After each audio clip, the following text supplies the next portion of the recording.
Yo, what's up mga kaibigan? Nandito na tayo magkwentuhan. Pinutol ng Philadelphia 76ers na walang Joel Embiid, Paul George, Jared McCain, KJ Martin at Caleb Martin ang apat na magkakasunod na panalo ng Los Angeles Lakers. Umabot nga ang tambak nila sa Lakers sa 25 points at nakuha nila ang one-sided win sa game na ito sa score na 118-104. Si Tyrese Maxey ay hindi mapigilan ng Lakers defense. Nagtala ito ng 43 points on 58% shooting sa field.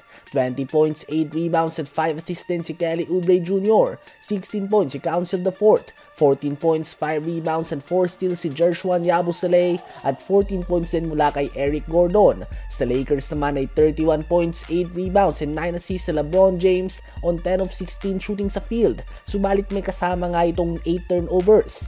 24 points, 5 rebounds din si Dalton Knecht at 13 points, 6 rebounds and 8 assists si Austin Reeves. Kung hinahanap nyo nga si Anthony Davis sa game na ito ay naglaro lamang siya ng 10 minutes sa first quarter at nagtamo siya ng abdominal injury at hindi na nga nakabalik siya sa game na ito mga kaibigan. Muling nakuha ng Houston Rockets ang panalo kontra sa Atlanta Hawks sa score na 100-96. Nanguna nga dito si Jalen Green na gumawa ng 26 points and 7 rebounds subalit 0 assists nga siya mga kaibigan.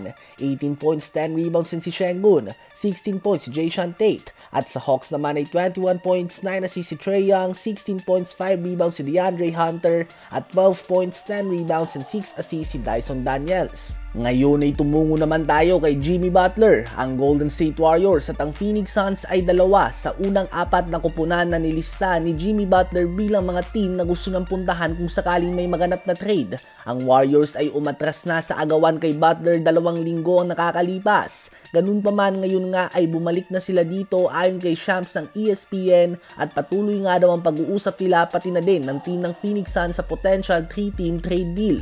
Nakabalik nga ang Warriors sa agawan kay Butler matapos na may pabalita na bumagsak umano ang presyo ng Miami Heat dahil wala nga daw kumakagat sa initial offer na mga hinihingi nila.